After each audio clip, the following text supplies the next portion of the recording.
ಇಂದೇ ಡೌನ್ಲೋಡ್ ಮಾಡಿ ಮತ್ತು ನಿಮ್ಮ ನೆಚ್ಚಿನ ಶೋಗಳನ್ನ ಆನಂದಿಸಿ. ತಾಯಿ ಆದ್ರೂ ಕೂಡ ಆ ವಿಷಯನ ಅವಳಿಗೆ ಗೊತ್ತಾಗ್ದಂಗೆ ಬಚ್ಚಿಟ್ಟಿರೋದು ಆ ತಾಯಿ ಕೃಪೆಯಿಂದನೇ. ಅವಳು ಹೆಂಗ್ ನಡೆಸ್ತಾಳೋ ಹಂಗ್ ನಾವು ನಡಿಬೇಕು. ಶಿವು ನಮ್ಮನೆಗೆ ಎಷ್ಟೋ ಸಲ ಬಂದಿದ್ದಾನೆ, ಆದರೆ ಒಂದೇ ಒಂದು ಸಲನೂ ಶಾರದಕ್ಕನ ಮುಖ ನೋಡೋಕ್ಕಾಗಲಿಲ್ಲ.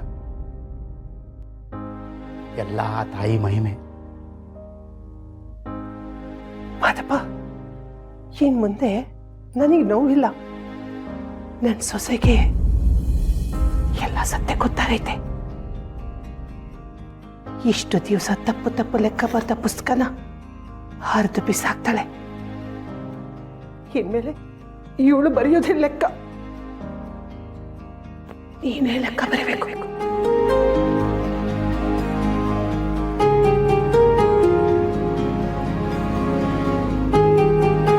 ಅತ್ತೆ, ನಮ್ಮಪ್ಪನಿಂದ ನಿಮಗಾಗಿರೋ ಅನ್ಯಾಯಕ್ಕೆ ನಾನೇ ಉತ್ತರ ಕೊಡಿಸ್ತೀನಿ.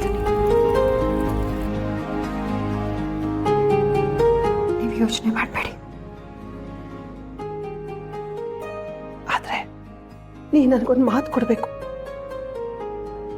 ಮಕ್ಕಳವ ನಿನಗೆ ಹೇಳಿದ ಸತ್ಯನ ನನ್ನ ಮಕ್ಕಳಿಗಾಗ್ಲಿ ನನ್ನ ಗಂಡಂಗಾಗ್ಲಿ ಬಿಟ್ಕೊಡ್ಬಾರ್ದು. ನಾನೇ ಅವ್ರ ತಾಯಿ ಅನ್ನೋ ಸತ್ಯ ಈಗಲೇ ಅವ್ರಿಗೆ ಗೊತ್ತಾಗ್ಬಾರ್ದು. ಹಂಗಂತ ಮಾತು ಕೊಡವ. ಅಲ್ಲ ಅತ್ತೆ, ಇಂಥ ಒಳ್ಳೆ ವಿಷಯನ ಯಾಕೆ ಮುಚ್ಚಿಡ್ಬೇಕು? ನಿನ್ನ ಪ್ರಶ್ನೆ ಸರಿಯಾಗೇ ಇದೆ ಕಣವ, ಆದರೆ ಶಾರದಕ್ಕನ ಕಾರಣನೇ ಬೇರೆ ಇದೆ. ಏನತ್ತೆ ಅದು? ಎಲ್ಲೋ ಇದು ನನ್ನ ತಾಯಿ ವಾಪಸ್ ಇಲ್ಲಿಗೆ ಕರ್ಕೊಂಬಂದವಳೆ. ನನ್ನ ಮಕ್ಕಳಿಗೆ ಅವ್ರ ತಾಯಿ ತಪ್ಪು ಮಾಡಿ ಹೋಗವಳೆ ಅಂತ ನಂಬಿಟ್ಟವ್ರೆ. ನಾನು ತಪ್ಪು ಮಾಡಿಲ್ಲ, ನಮ್ಮವ್ವ ಒಳ್ಳೆಯವಳು ಅನ್ನೋ ಕಾಲ ಬರೋ ಕಂಡ ನಾನು ನನ್ನ ಮಕ್ಕಳನ್ನ ಸೇರಕ್ಕಿಲ್ಲ.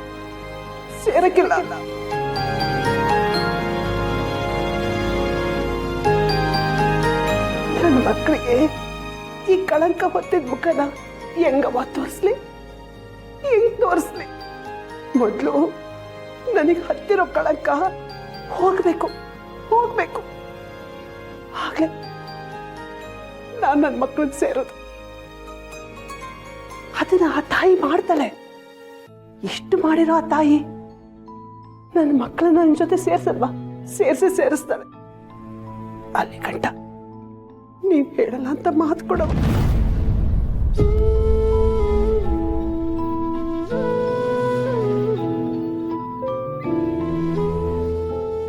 ಮಾತು ಕೊಡವ.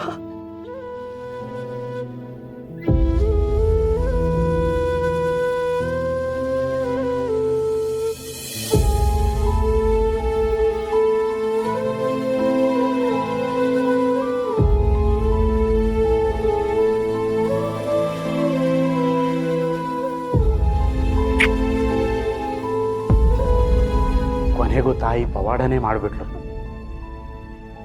ಇನ್ನು ಸ್ವಲ್ಪ ಹೊತ್ತಲ್ಲಿ ಊರ್ ಜನ ಬಂದು ಅಮ್ಮನ್ನ ಕರ್ಕೊಂಡು ಹೋಗ್ತಾರೆ. ತುಂಬಾ ಹೊತ್ತಾಗಿದೆ ಕಣವ, ಬಾ ಮನೆಗೆ ಬಿಟ್ಟು ಬರ್ತೀನಿ. ಶಿವ ಬಗ್ಗೆ ಯೋಚನೆ ಮಾಡಬೇಡ.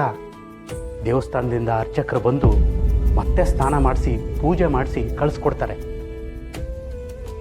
ನಾನಿದ್ದೀನಿ ಕಣವ, ಯೋಚನೆ ಮಾಡಬೇಡ. ನಾನು ಹೋಗಿ ಬರ್ತೀನಿ. ಬರವ, ಹೋಗ್ಬೇಕಂತ.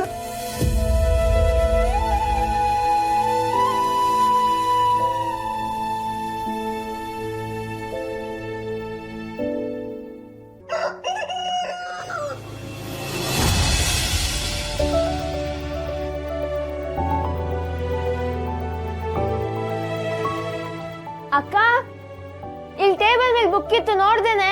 ರಮ್ಯಾ, ಮೆತ್ತಗೆ ನಿಮ್ಮ ಅಣ್ಣ ಮಲ್ಗಿದ್ದಾರೆ. ಸಾರಿ ಅದಕ್ಕೆ ಗೊತ್ತಾಗ್ಲಿಲ್ಲ. ಬನ್ನಿ ಬನ್ನಿ, ಎಲ್ರು ಕಾಫಿ ತಗೊಳ್ಳಿ. ರತ್ನ, ಮೆತ್ತಗೆ ಮಾತಾಡು. ಸಾರಿ. ಆ ಶಿವನ್ನ ಕಾಯಕ್ಕೆ ನಂದಿ ಇದ್ದಂಗೆ ನಮ್ಮ ಶಿವನ್ನ ಕಾಯಕ್ಕೆ ನೀನಿದೆಯಲ್ಲ, ಅಷ್ಟು ಸಾಕು. ನಿಜ ಅಪ್ಪಯ್ಯ, ಆ ನಂದಿ ಶಿವನ್ ಹತ್ರ ನಮ್ಮ ಪಾರ್ವತ್ಗೆ ಈ ಮಿಸ್ಟರ್ ಶಿವನ್ ಹೊರ್ತಾರೆ. ಆ ನಂದಿಗೆ ಸಾಕ್ಷಾತ್ ಶಿವನ್ನೇ ಹೊರ್ತೀನಿ ಅನ್ನೋ ಹೆಮ್ಮೆಗೆ ಕೋಡಿದೆ. ಆದ್ರೆ ನಮ್ಮ ಅತ್ತಿಗೆಗೆ ಅದು ಬರಲ್ಲ ಅನ್ಸುತ್ತೆ. ಆಯ್ತಾಯ್ತು, ಸಾಕು ಹೋಗ್ಲಿತ್ತು. ಸ್ವಲ್ಪ ಮೆತ್ತಗೆ ಮಾತಾಡಿ ಅಷ್ಟೆ. ನೆನ್ನೆಲ್ಲ ದೇವಿನ ಹೊತ್ತು ಸುಸ್ತಾಗಿ ಈಗಷ್ಟೇ ಮಲಗಿದನು ನನ್ನ ಗಂಡ, ಪಾಪ. ಸರಿ ಸರಿ ಸರಿ, ಕಾಫಿ ತಗೋ.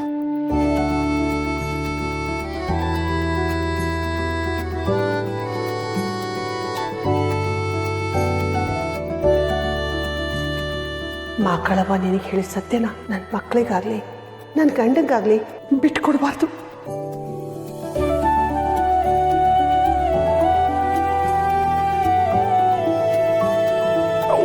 ಮಕ್ಕಳವ್ವ,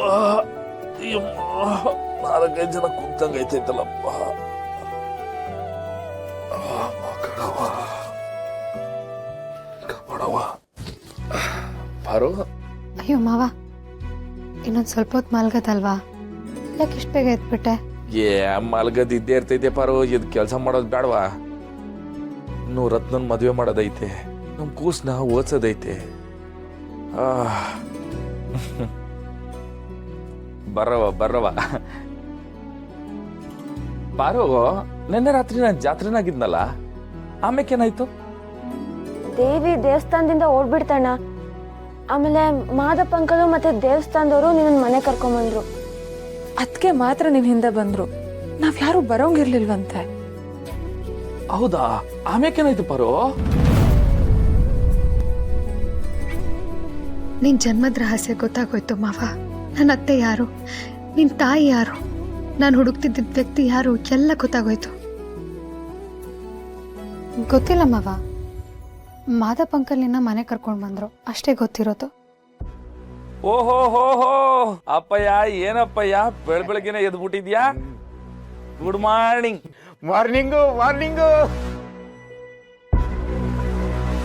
ಶಿವ, ನಿನ್ನೆ ರಾತ್ರಿ ಎಲ್ಲ ದೇವಿನ ಹೊತ್ಕೊಂಡು ಮೈಕೆ ಎಲ್ಲ ನೋವಿರ್ತೈತೆ. ಹಸಿ ಹುಷಾರಾಗಿರಪ್ಪ. ನಾವು ಹುಷಾರಾಗಿರ್ತೀನಿ ಬುಡಪ್ಪಯ್ಯ. ಮಕ್ಕಳವ್ವ, ಮಾವ, ಸಾಮಾನ್ಯವಾಗಿ ಎಲ್ರಿಗೂ ನೋವಾದಾಗ ಅಮ್ಮ ಅಂತಾರೆ, ಆದರೆ ನೀನು ಮಾಕಾಳಮ್ಮ ಅಂತ್ಯ. ನೀನು ತಂಗಿರು ಅಣ್ಣ ಅಂತಾರೆ. ನಿಮ್ಮ ಬಾಯಲ್ಲಿ ಅಮ್ಮ ಅನ್ನೋ ಪದನೇ ಬರಲ್ವಾ? ಬಾಯಲ್ಲ ಪಾರು, ಬದುಕಲು ಬರಕ್ಕಿಲ್ಲ. ಬರಕ್ಕೆ ನಾನು ಬಿಡೋಕ್ಕೂ ಇಲ್ಲ. ಅದೆಲ್ಲ ಮುಗ್ದೋಗಿ ರಹಸ್ಯ, ಅದನ್ನೆಲ್ಲ ಬಿಟ್ಬಿಡು ಪಾರು. ಕೇಳ್ರಪ್ಪ ಕೇಳ್ರಿ, ವೀರಭದ್ರಯ್ಯನವರು ಮಾದಪ್ಪಣ್ಣನ ಮನೆ ವಿಚಾರವಾಗಿ ಪಂಚಾಯತಿಗೆ ಕರೆದವ್ರೆ. ಎಲ್ರು ಪಂಚಾಯತಿಗೆ ಬರ್ಬೇಕ್ರಪ್ಪ.